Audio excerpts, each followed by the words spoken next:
गोविन्दाय नमो नमः। श्रीकृष्णाय नमो नमः। नारायणाय नमोस्तुते। उपस्थित भाग्यवान सत्संग प्रेमी सज्जन वृंद, कल आपके सामने भगवान की विभिन्न विभूतियों का वर्णन किया गया था और उन विभूतियों का वर्णन करते हुए बताया गया था किस प्रकार से भगवान इस चराचर जगत में व्याप्त होकर के चराचर जगत को प्रकाशित कर रहे हैं। सूर्य, चंद्रमा, तारागण ये सब उन्हीं से शक्ति प्राप्त कर रहे हैं। ये भूदेवी उन्हीं से शक्ति प्राप्त करके समस्त जीवों को धारण करती है। ये चंद्रदेव उन्हीं से शक्ति प्राप्त करके समस्त रसों को समस्त औषधियों में रोपित करते हैं, प्रवाहित करते हैं। तदुपरांत भगवान ने बताया कि जठराग्नि के रूप में मैं ही समस्त जीवों के अंदर विराजमान होकर के चारों प्रकार के अन्न को पचाता हूं। प्राण और अपान, साथ में उदान व्यान समान, नाक कूर्म कर्कट देवदत्त धनंजय, ये सभी प्राण भी मेरी ही शक्ति से अपने अपने धर्मों में रत होते हैं। भाव कहने का यह कि जो भी कुछ है वो व्यापक परमात्मा की शक्ति से ही अपने अपने धर्मों में रत है। परमात्मा की शक्ति ही इन सब में विराजमान होकर के इस जगत को चलाने का माध्यम है, चलाती है। माध्यम ही क्या कहें, जीवों में विराजमान होकर के जीवों से उनकी यात्रा में विभिन्न कर्मों का हेतु भी वही शक्ति है। परमात्मा व्यापक है। परमात्मा को जानना, समझना, ये हमारे जीवन का उद्देश्य होता है। लेकिन परमात्मा को समझना और जानना इतना आसान भी नहीं है, क्योंकि परमात्मा की स्थिति को समझना वो बहुत बड़े बड़े मनीषी सारा जीवन खपा देते हैं, और फिर भी समझ जाए तो बहुत बड़ी बात है। जन्म जन्म खप जाते हैं।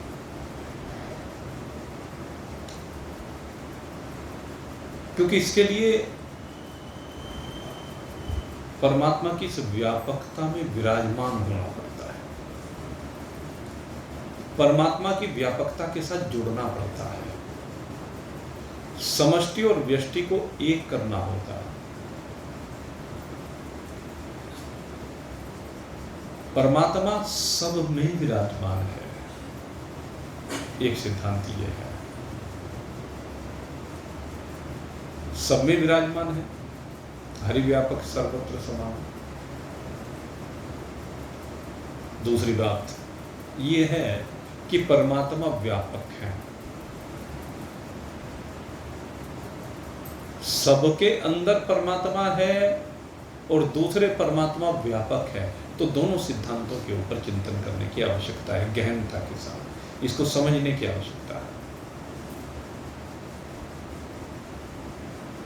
और इसको समझाया उपनिषदों ने, ईशावास्यम इदम सर्वम, कहता सब कुछ का वास ईश्वर के अंदर है। अब ये भी एक सिद्धांत है। एक सिद्धांत तो ये है कि सब कुछ में ईश्वर है, और दूसरा सिद्धांत ये कि सब में ईश्वर है। सब कुछ ईश्वर है, ईश्वर में ही सब कुछ विराजमान है, दूसरे सब में ईश्वर विराजमान है। तो दो सिद्धांत है, इन दोनों को ही समझने की आवश्यकता है। जब एक जिज्ञासु को समझाया जाता है कि ढूंढ ईश्वर को, तो पहली बात ये आती है वो जिज्ञासु के लिए कि कहाँ ढूंढे, कहते अपने अंदर ढूंढ। परमात्मा सबके अंदर समाया हुआ है। आज पहली बात भगवान यही कर रहे हैं। क्या कहा भगवान ने? सर्वस्य चाहम हृदय सन्निविष्टो,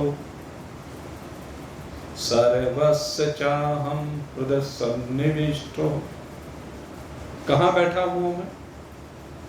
कहते सबके हृदय में बैठा हुआ।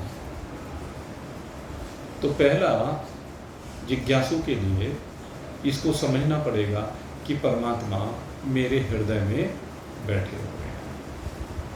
तो अगर मुझे परमात्मा से मिलना है तो मुझे अपने हृदय में प्रवेश करना पड़ेगा। जब तक मैं अपने हृदय में प्रवेश नहीं करूंगा तब तक परमात्मा मुझे नहीं मिल सकती।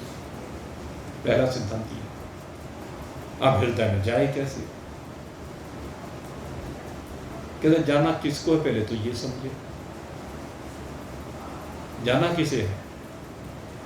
तो कहते हैं जाना जीव को है। जीव जागृत अवस्था में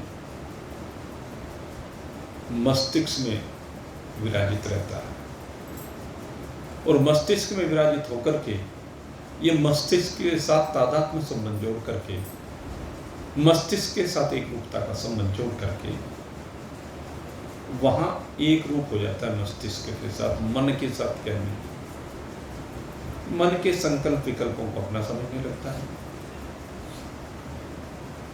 और मन के संकल्प विकल्पों के कारण शरीर से जो भी कार्य होते हैं उनसे जुड़ जाता है,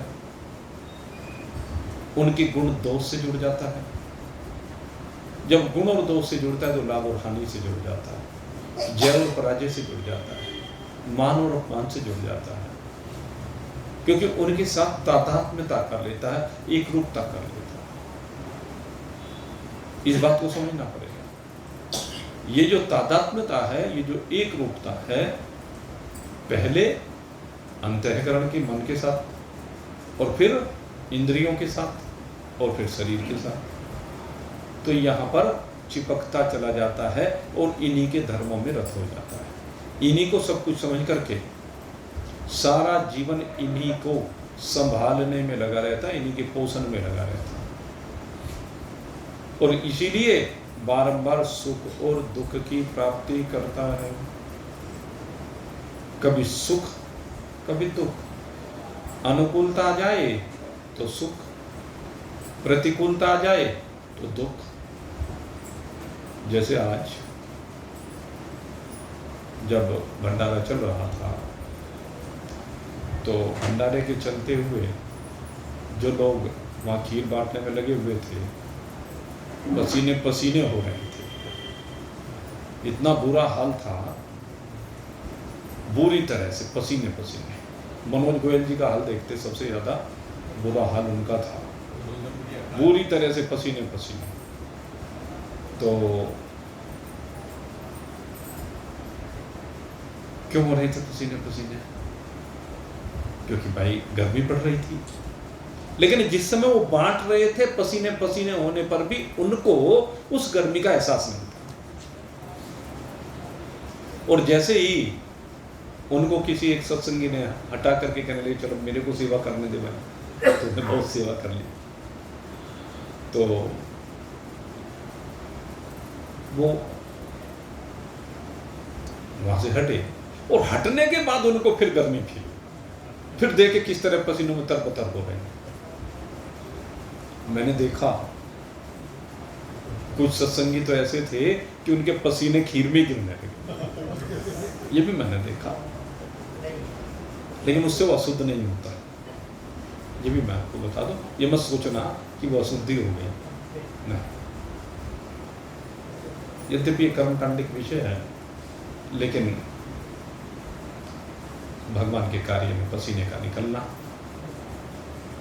वहां तो एक ही भाव था कि भोले को प्रसाद दिया जा रहा है और भोले का प्रसाद दिया जा रहा है, ये भाव था।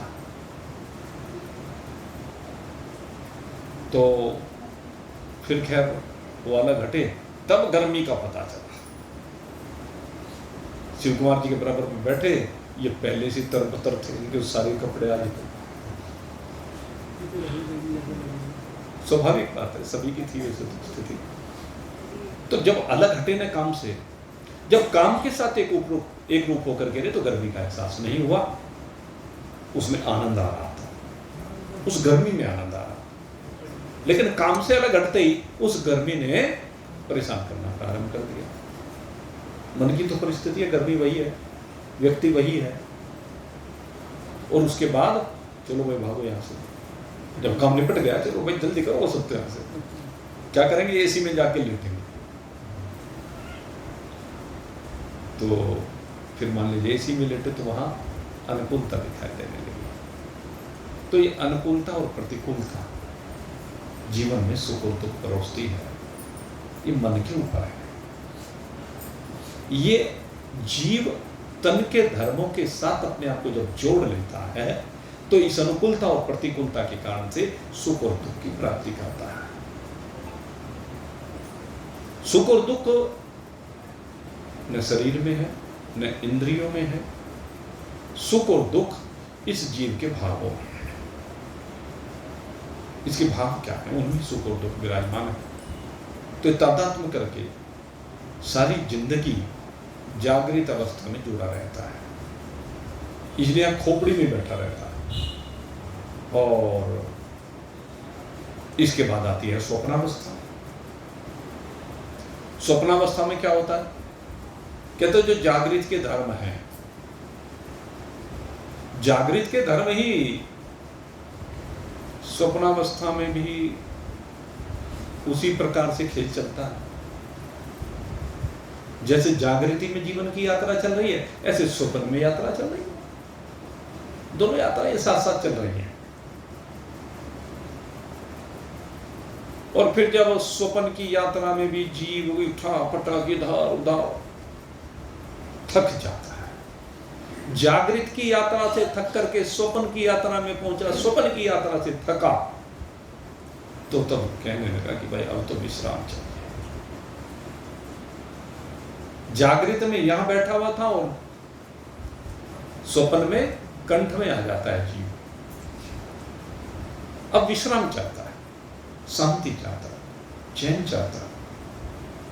कह लेंगे चैन कहां मिलेगा, कह लेंगे इंद्रियों के संग से तो मिलेगा नहीं, इस अंतःकरण के संग से तो मिलेगा नहीं। चैन जब भी पाना है तो चैन कहां मिलता है, जैसे एक छोटा सा बालक होता है, खेलता फिरता है और खूब खेलता है, जब बिल्कुल थक जाता है तो उसे चैन कहां मिलेगा, अपनी मां की गोद में मिलेगा। अपनी मां की गोद में वो जाना चाहता है और मां की गोद में जाकर ही उसे शांति मिल जाती है, ऐसा सोता है। तो ठीक ऐसे ही अब ये जीव जब शांति चाहता है, चैन चाहता है, आनंद चाहता है, विश्रांति चाहता है, तो ये अपनी मां की गोद में जाता है। लेकिन सबसे बड़ी समस्या क्या है, जैसे एक बालक मां की गोद में गया, सुला दिया मां ने, और मां ने देखा कि अब ये सो गया, तो मां उसको फिर अलग से लिटा देती है, अपने काम धंधे में लग जाती है। अब ऐसे ही जैसे ये जीव चाहता है कि मैं अपनी मां की गोद में जाऊं शांति के लिए, इसकी मां है परमात्मा, और परमात्मा का निवास क्या कहा? सर्वस्य चाहम हृदय सन्निविष्टो। कहते मैं सबके हृदय में बैठा हुआ, भगवान कह रहे हैं। तो ये अपनी मां परमात्मा से मिलने के लिए हृदय की ओर प्रस्थान करता है। लेकिन सारी यात्रा से जागृत और स्वप्न की इतना थक जाता है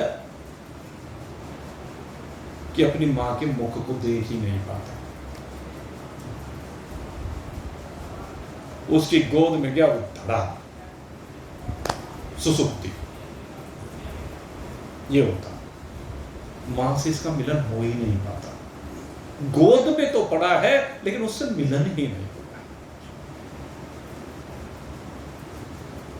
और जैसे ही विश्रांति मिली, शांति मिली, चैन मिला, थकान दूर हुई, ये उठा और उठ करके एकदम तब भी अपनी मां को नहीं देखा। हृदय में बैठी उस मां को नहीं देखा, तुरंत संसार इसके अंदर आकर के समा गया। फलाना काम, फलाना काम, फलाना काम याद आ गया। यही जीव की सबसे बड़ी भूल होती है। परमात्मा हृदय में बैठा हुआ है लेकिन ये परमात्मा से मिल नहीं पा रहा है, क्योंकि थक कर के जाता है। भगवान कहते हैं मेरे से अगर मिलना है तो क्या करे? वो तिष्ठ जागृत प्राप्त वरान्य बोधतः। पहले तो उठ जा, महान पुरुषों की शरण को प्राप्त हो और तब जागृत में मेरे पास आ। उठ करके जाग करके आ, सोने के लिए नहीं। अब सोने के लिए आए तो सो जा भाई। कब तक सोया रहेगा? प्याला पी कर सोया ऐसा, नशा चढ़ा पत्थर हुआ जैसा। प्याला पी कर सोया ऐसा, नशा चढ़ा पत्थर हुआ जैसा। कैसा हो गया? पत्थर हो गया भाई। ये जागृत और स्वप्न के संसार में प्याले पी रहा है, काम के, क्रोध के, लोभ के, मोह के, मद के, मात्सर्य के, राग के, द्वेष के, ईर्ष्या के, पता नहीं कितने प्रकार के प्याले पी रहा है। और ये प्याले पी पी करके बिल्कुल पत्थर हो गया, जड़ हो गया। जीव है तो चैतन्य है, लेकिन ना समझने के कारण से जड़ हो गया, अपने को ही भूल गया। ये चेतन है, जड़ बन गया। और भगवान कहते हैं अरे मोह जाग जा। कब का सोया सुध नहीं आई, जगा रहे श्रुति सज्जन भाई। उठ कर मार गला पूंजी लुट गई रे, पूंजी लुट गई रे, सोने वाले जा। पूंजी लुट गई रे, सोने वाले जा। पूंजी लुटी जा रही है, अब तो जा जा। अरे बड़ा हीरा सा जन्म तुझे मिला है ये, तूने हीरा सा जन्म गंवाया। भजन बिना बावरे, भजन के बिना तो जिंदगी को गंवा रहा है। भजन महान पुरुष बार बार समझाते हैं तो अपने स्वरूप का बोध कर। भजन का मतलब है अपने आप को समझना। भजन का तात्पर्य ये होता है, क्या समझना? अपने को ये इंद्रियां नहीं समझनी, अपने को अंतःकरण नहीं समझना, अपने को शरीर नहीं समझना, मैं स्थूल शरीर, सूक्ष्म शरीर, कारण शरीर हूं, ये नहीं समझना। समझना क्या है? मैं शुद्ध सच्चिदानंद घन ब्रह्म हूं, ये तेरी वास्तविकता है, ये समझ। तो यही बात भगवान इसमें कह रहे हैं, मत स्मृति ज्ञानम अपोहनम च। तीन बातें भगवान ने यहां पर कही। कहते जीव जो मुझे प्राप्त करना चाहता है, तीन चीजें। पहली बात है स्मृति। स्मृति जो होती है वो किस चीज की? स्मृति का मतलब है पुरानी बात का याद आ जाना। एक तो वो जब हम चिंतन करते हैं, चिंतन में तो न जाने कहां कहां नया चीज, कुछ पता नहीं क्या क्या चिंतन चलता है। लेकिन स्मृति की जब बात कर रहे हैं, भगवान कहते हैं कि स्मृति प्राप्त कर। कौन सी स्मृति प्राप्त कर? कि मैं जीव नहीं हूं, अपनी वास्तविकता को समझ। मैं जीव नहीं हूं, मैं आत्मा हूं, परमात्मा हूं।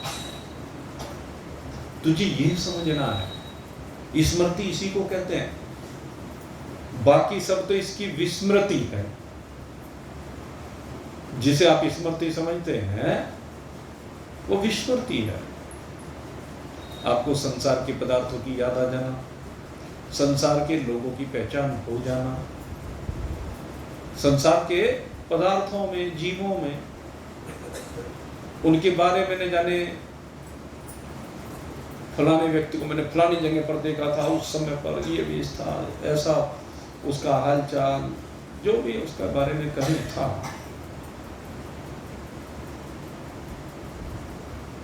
तो ये ज्ञान नहीं है। भगवान कहते हैं तो महान पुरुषों के पास जा और उस ज्ञान को प्राप्त कर जिसको तू भूला हुआ है। जिस चीज को तू भूला हुआ है उसको समझने का प्रयास कर। तू जड़ में चेतन बुद्धि कर बैठा है और चेतन में जड़ बुद्धि कर बैठा है।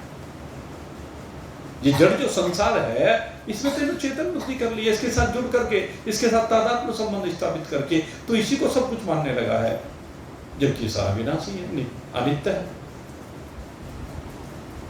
ये जड़ है। महान पुरुषों के पास जाकर इसकी जड़ता को समझ और समझ करके इसमें असंग हो, इसके आकर्षण से बाहर निकल। ये काम चला हुआ जगत की यात्रा में, यह है ज्ञान। और दूसरे फिर ये नहीं तो क्या हूं?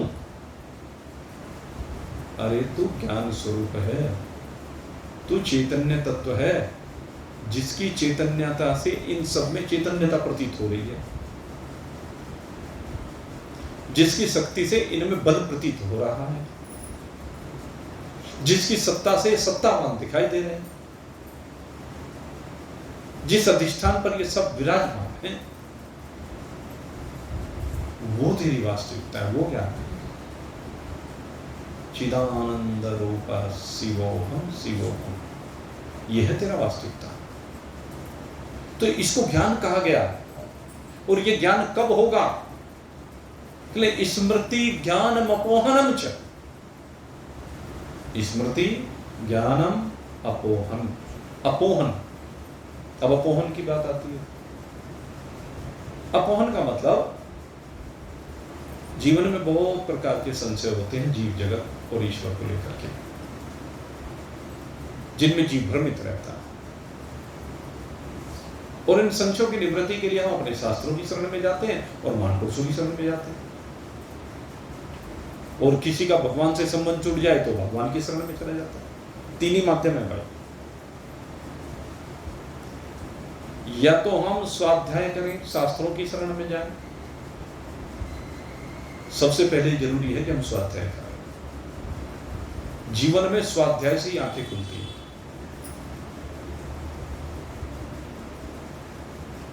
और स्वाध्याय से जब आंखें खुलने लगती है तो उसमें कुछ समस्या यह आती है, कुछ चीजें समझ में आ जाती हैं और कुछ समझ में नहीं आती है। कुछ चीजें जो समझ में आ गई वो तो ठीक, जो समझ में नहीं आई उनमें से कुछ में क्या होता है, कुछ में उल्टी मती हो जाती है।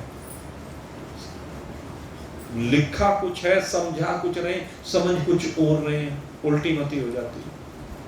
विपरीत ज्ञान हो जाता है, इसको विपरीत ज्ञान कहते हैं।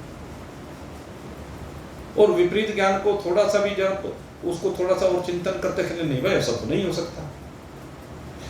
और जब वो जिज्ञासु ये समझता है कि ऐसा तो नहीं हो सकता तो वहां संशय उत्पन्न हो जाता है।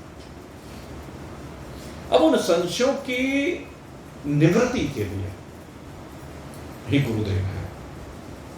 उन संशयों को निवृत्त करने के लिए हमें गुरुदेव की शरण में जाना है,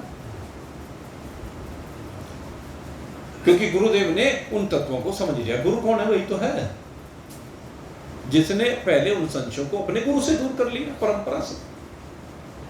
एक परंपरा है। एक गुरु से उसके शिष्यों ने समझा, उन शिष्यों में से जो समझ पाया वो गुरु हो गया, फिर उसके शिष्यों ने आगे समझा। ऐसे ही ये परंपरा चली आ रही है। और सबसे पहले गुरु को किसने समझाया? कहते सबसे पहले गुरु को समझाने वाले हैं भगवान। भगवान से ही ये सारा तत्व ज्ञान प्रकट होता है, उनके स्वरूप का हमें बोध होता है। भगवान श्री हरि नारायण विष्णु भगवान शेष सैया पर विराजमान चतुर्भुजी स्वरूप धारण किए हुए, उनके नाभि कमल से ब्रह्मा जी का सृजन होता है। और ब्रह्मा जी का सृजन होने पर ब्रह्मा जी जानना चाहते कि मैं कौन हूं। सबसे पहले अपने को ही जानना चाहते हैं। हर व्यक्ति जानना चाहता है कि मैं कौन हूं। और जो मैं कौन हूं जानना चाहता है तो पहले अनेक भ्रांतियों में फंस जाता है।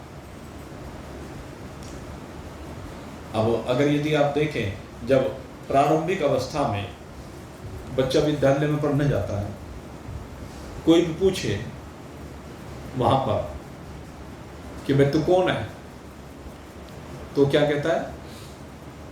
मैं रामदास हूं, मैं धर्मदास हूं, अपना नाम बता देता है।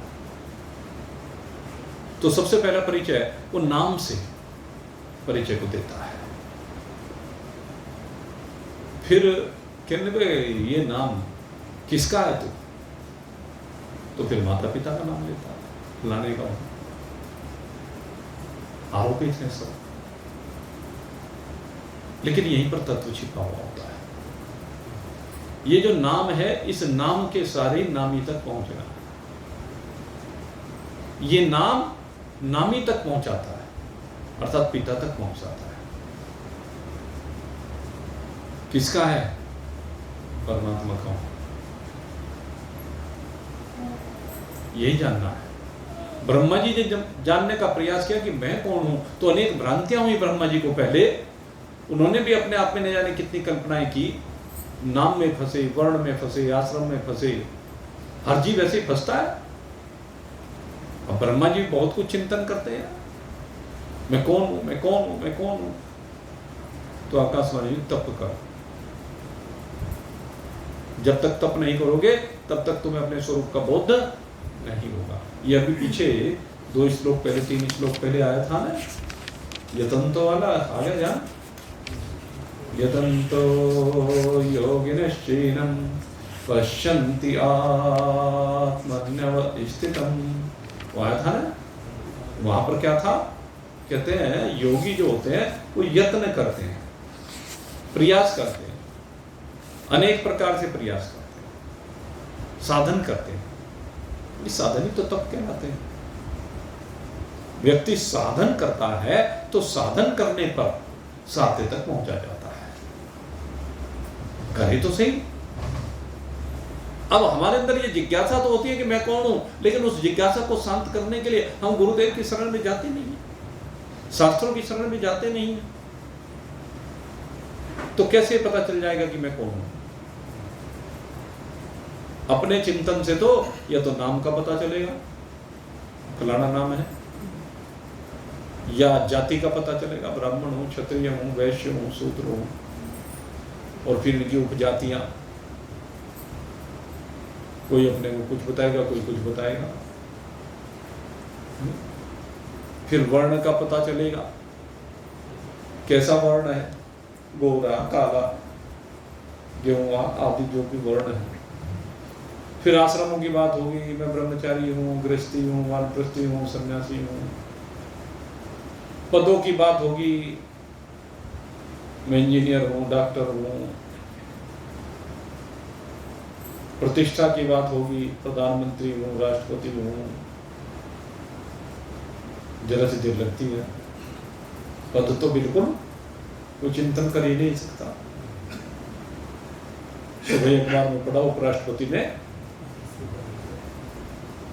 रात तक उपराष्ट्रपति थे, अब एक साधारण नागरिक हो गए। तो ये सब क्या है? छूट जाने वाले। जब इस बात के ऊपर चिंतन होता है कि ये सब रहने वाले नहीं, ये तो काम चलाऊ हैं, इनसे मेरा संबंध नहीं है, तब मैं की खोज होती है। इन सब को हटाने के बाद मैं की खोज प्रारंभ होती है। जब तक ये नहीं हटते हैं ना, तो इस स्थूल शरीर में चिपका रहता है।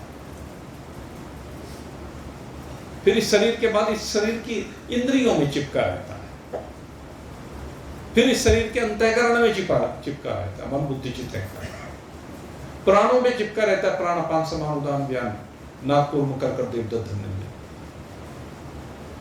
और फिर इन सबसे भी ऊपर उठ जाए तो प्रकृति में चिपका रहता है। अरे मेरा तो स्वभाव ही ऐसा है, क्या इसी को तो बदलना है। अगर मैं को जानना है, मैं को समझना है, तो इस स्वभाव को बदलना पड़ेगा तुझे। खाने का स्वभाव ऐसा है, पहनने का स्वभाव ऐसा है, चलने का स्वभाव ऐसा है, लेने देने का स्वभाव ऐसा है। संसार में न जाने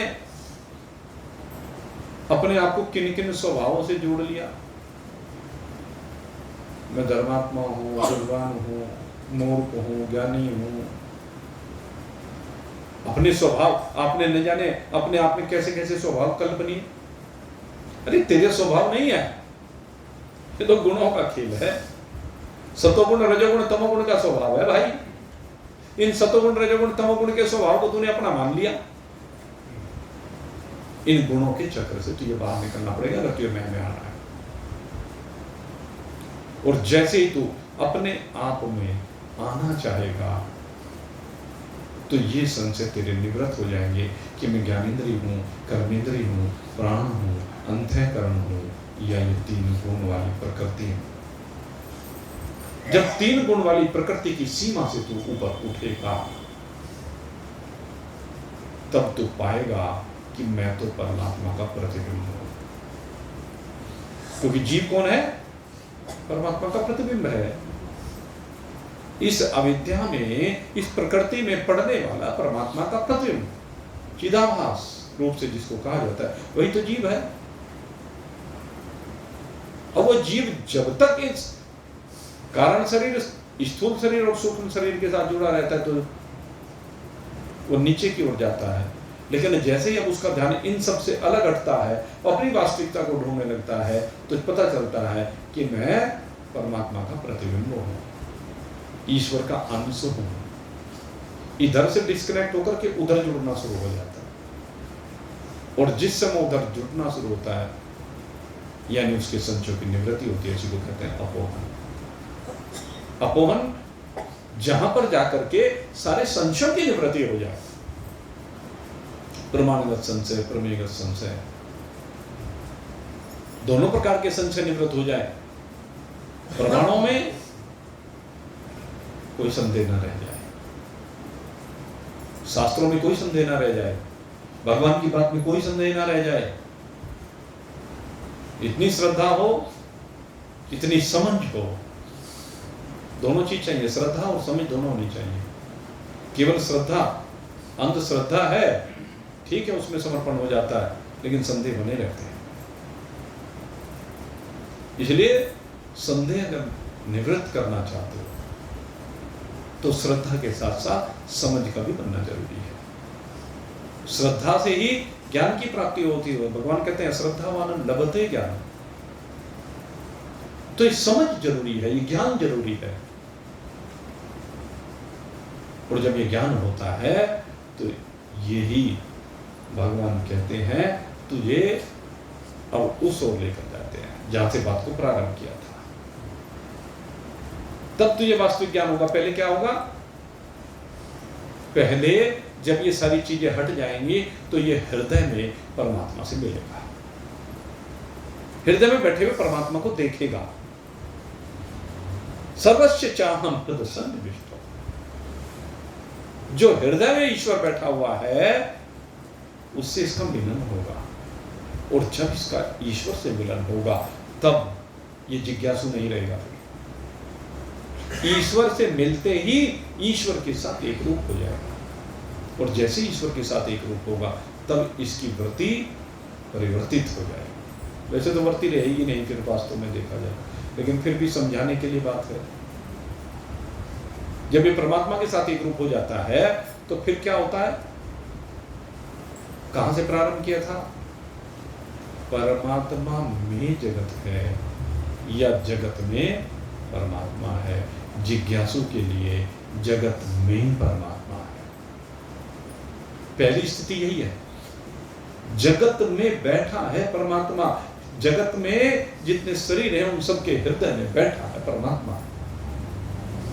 यद्यपि गोस्वामी जी महाराज कहते हैं कि ईश्वर हरि व्यापक सर्वत्र समाना, प्रेमति प्रकट होई मैं जाना। ईश्वर सर्वत्र विराजमान है, लेकिन प्रकट कहां हो रहे हैं? उस हृदय में हो रहे हैं जहां विशेष प्रेम है, जहां समर्पण है, जहां श्रद्धा है, जहां समझ है, उस हृदय में प्रकट हो जाते हैं। प्रकट होने का मतलब क्या है? कि जीव को ईश्वर की अपने हृदय में प्राप्ति हो जाती है। ये जिज्ञासु की बात है। लेकिन जब परमात्मा के साथ मिलता है तो नक्शा बदल जाता है। पहले जगत में परमात्मा दिखता था, अब परमात्मा में जगत भासित होता हुआ दिखता है। वास्तविकता क्या है? कि जगत परमात्मा में भासित हो रहा है। एक दो बात मैं पूछता हूं आपसे।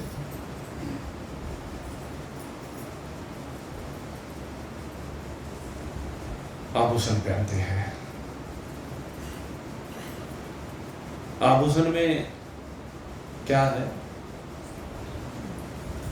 आभूषण में सोना है कि सोने में आभूषण है?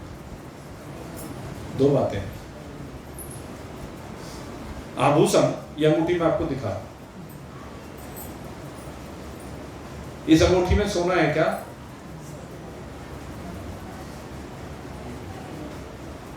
अंगूठी में सोना है, ये पहली बात है कि अंगूठी में सोना है, हृदय में परमात्मा है, ये पहली बात है। और दूसरी बात, सुनार से पूछो, सोने में आभूषण कल्पित है, सोने में अंगूठी कल्पित है। सोने में इसकी कल्पना है, अंगूठी में सोना नहीं। सोने में अंगूठी प्रतीत हो रही, इसको सोना है खरा, उसमें अंगूठी की प्रतीति हो रही है।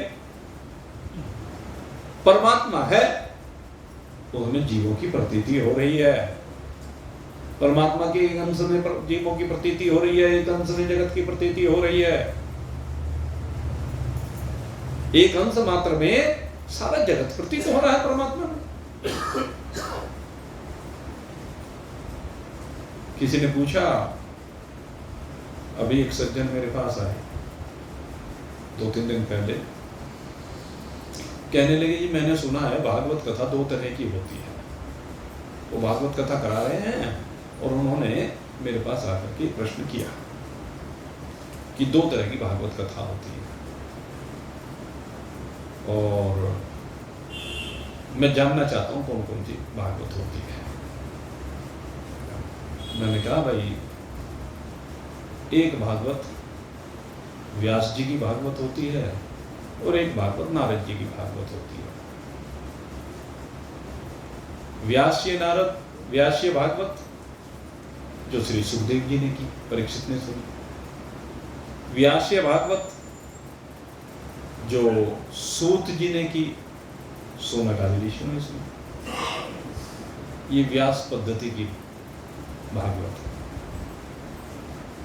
और दूसरी भागवत मैंने कहा संकीर्तनीय भागवत, जिसमें वक्ता और श्रोता दोनों भाग लेते हैं। कहने लगी मैंने ये सुना, ये जो नारदीय भागवत है जो हम करा रहे हैं, कहने लगे इससे ये जो व्यास्य भागवत होती है वो 1000 गुनी होती है उसकी महत्ता। कहने लगे 1000 नारदीय भागवत कराओ और एक व्यासीय भागवत कराओ तो बराबर है 1000 भागवत।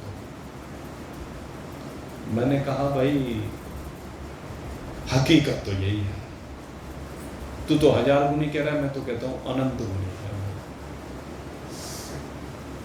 ये अनंत गुणी है, क्योंकि अनंत की प्राप्ति इसी से हो सकती है, और जिससे अनंत की प्राप्ति हो जाए तो अनंत गुणी हो गई भाई। उस भागवत का कोई मुकाबला नहीं हो सकता, और ये तुलनात्मक नहीं होता। लेकिन नारदीय भागवत की अपनी महत्ता है।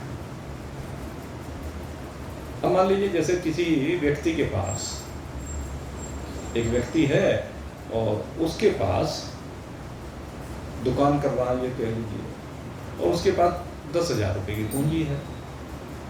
10,000 रुपए की पूंजी से अपना रोज अपना सामान खरीद के लाता है, बेच लेता है, उसमें उसकी रोटी निकल जाती है। तो उसके लिए 10,000 रुपए की महत्ता पूरी है ना। अब एक करोड़पति व्यक्ति है, वो करोड़पति व्यक्ति भी उस करोड़ों रुपयों को लगा करके अपने व्यापार चला रहा है, और उसको भी रोटी मिलती है भाई। मिलती तो उसको भी रोटी है ना, दोनों को रोटी ही मिल रही है। अब दोनों की हम तुलना क्या करें? अपनी जगह उसकी महत्ता है, अपनी जगह उस करोड़पति की महत्ता, अपनी जगह 10,000 वाले की महत्ता है। अपनी जगह पर दोनों की पूरी महत्ता है। इसलिए इनमें भाई कंपेयर मत करो। समय पर जैसी आपकी श्रद्धा है, जैसी आपकी पात्रता है, वैसा करा लेना चाहिए। अगर वैसी कराओगे तो उससे ऊपर उठोगे। जो भी करोगे उससे ऊपर उठना शुरू तो करो। 10,000 वाला एकदम करोड़पति की से तुलना करने लगे तो कैसे बात बनेगी? 10,000 वाले को धीरे धीरे प्रगति करनी चाहिए और प्रयास ही करना चाहिए। उसे नीचा नहीं दिखाना है। 1 करोड़ वाले को उस 1 करोड़ वाले के बराबर में जाके 2 करोड़ की लाइन खींच दो, अपने आप वो उससे ऊपर चला जाएगा। आपकी साधना, आपकी तपस्या, आपका त्याग, आपका वैराग्य, आपका ज्ञान तो इस प्रकार का होना चाहिए कि आप अनंत परमात्मा के साथ मिलने वाले हो। अपना प्रयास जारी रखो, लेकिन पहले अनंत की बात तो तब होगी ना, पहले सीमित तो समझ में आए कि ये सीमित है, ये नित्य नहीं, अनित्य है, ये विनाशी है, अविनाशी नहीं है। ये समझ में तो आए, तभी तो अनंत की बात होगी। हरि अनंत हरि कथा अनंत कह सुनाई बहुविधि सब संता। सब संतों ने कही है। अब एक बार तो उनकी शरण में जा तो सही भगवान की, और भगवान की शरण में जाकर के प्रार्थना करो। और कल को तो भाई प्रार्थना करने का बहुत बड़ा दिन है। कल भगवान भोलेनाथ की शिवरात्रि का पर्व है, और कल जरूर भगवान से प्रार्थना करनी चाहिए। भगवान कृपा करके चरणों में लगा लेना, भगवान कृपा करके चरणों में लगा लेना, भव पार उतरने की, भव पार उतरने की प्रभु युक्ति बता देना, भगवान कृपा करके चरणों में लगा लेना, भटका 84 में नहीं पाया ठिकाना है, भटका 84 में नहीं पाया ठिकाना है, अब तलक मेरा आना और जाना है, अब तलक मेरा आना और जाना है, मुद्दत से है रूह पियासी, मुद्दत से है रूह पियासी, प्रभु प्यास बुझा देना। जल की हर बूंद के साथ भगवान से प्रार्थना कीजिए, हे प्रभु इस जीव भाव को दूर कीजिए, हे प्रभु अब कृपा कीजिए, ऐसा दर्शन दीजिए जिससे मेरी आंखें खुल जाए, मुझे आपका ज्ञान का चक्षु मिल जाए, वो तीसरा नेत्र मिल जाए। हे प्रभु इस रूप में आपकी कृपा होनी चाहिए, मेरे जीवन का सारा अंधकार दूर हो जाए। ये जो प्रभु तूने कृपा करके मानव चोला मेरा बेकार ना हो जाए, मानव चोला मेरा बेकार ना हो जाए, माया की झिलमिल में, माया की झिलमिल में सूरत ना खो जाए, माया की झिलमिल में सूरत ना खो जाए, जन्मों का मैं अंधा हूँ, जन्मों का मैं अंधा हूँ, प्रभु राह दिखा देना, भगवान कृपा करके चरणों में लगा लेना, भव पार उतरने की प्रभु युक्ति बता देना, भगवान कृपा करके। भगवान से प्रार्थना कीजिए। कल का दिन विशेष प्रार्थना का है, कल के दिन भगवान की विशेष ऊर्जा का प्रवाह होता है, कल के दिन भगवान की विशेष कृपा का प्रवाह होता है। ये जो पिछले 12 दिन से मेला चल रहा है, कल के दिन उस मेले का फल आने का दिन है। इसलिए प्रातःकाल जाइए, भगवान भोलेनाथ से प्रार्थना कीजिए कि आप मुझे अपना स्वरूप प्रदान कीजिए। चिदानंद रूप शिवोहम शिवोहम, इस भाव को लेकर के प्रातःकाल जिस भी समय जिसको समय में लगे भाई प्रातःकाल से प्रारंभ हो जाएगा। और जब भी आप भगवान को जल अर्पण कर सकें, दुग्ध अर्पण कर सकें, दधी अर्पण कर सकें, शहद अर्पण कर सकें, घृत अर्पण कर सकें, बिल्वपत्र अर्पण कर सकें, पुष्प अर्पण कर सकें, मिष्ठान अर्पण कर सकें, फल अर्पण कर सकें और साथ में दक्षिणा अर्पण कर सकें। सारी चीजें बता दी मैंने लगभग। वस्त्र अर्पण कर सकें, जो भी अर्पण करके अपने अपने भाव जिस जिस मंदिर में जहाँ जहाँ भगवान भोलेनाथ विराजमान है। और वैसे तो हम कहेंगे कहीं जाओ या ना जाओ भाई, 12 ज्योतिर्लिंग जो आपने बनाया वहाँ तो भाई 12 के 12 ज्योतिर्लिंगों की ज्योति है, वहाँ जरूर जाना। भीड़ चल रही है लेकिन कल और भीड़ मिलेगी, उसमें कोई बात नहीं। लेकिन सब भीड़ में दर्शन करने का भी अपना एक अलग मजा है, भीड़ में पूजा करने का अपना अलग मजा है। ठीक है, तो उस आनंद को आप कल उठाएं। आप सबके लिए बहुत बहुत शुभकामना करता हूँ। और माता अन्नपूर्णा का भोग अब यहाँ भी आप सबके लिए खीर का प्रसाद बनवाया है, उसे आप सब लोग ग्रहण करेंगे। और भाई पहले भगवान का भोग लगेगा और फिर कल आपकी सेवा में फिर से उपस्थित हैं। कल भी सत्संग करेंगे, समय यही करेंगे। बोलिए सच्चिदानंद भगवान की